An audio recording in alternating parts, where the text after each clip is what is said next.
بازی‌های امشب جام جهانی 2026.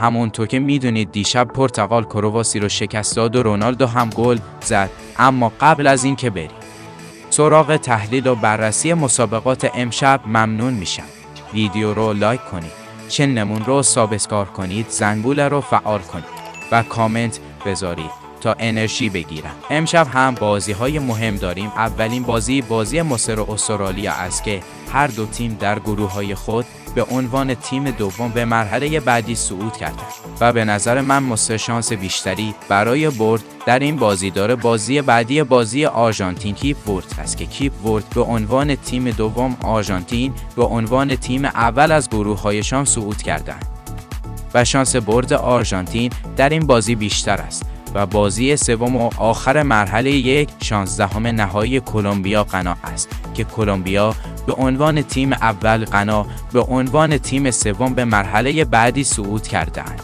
و شانس کلمبیا برای برد بیشتر است چون تیم ملی غنا بی برنامه است و برنامه خاصی برای بازی با کلمبیا ندارد.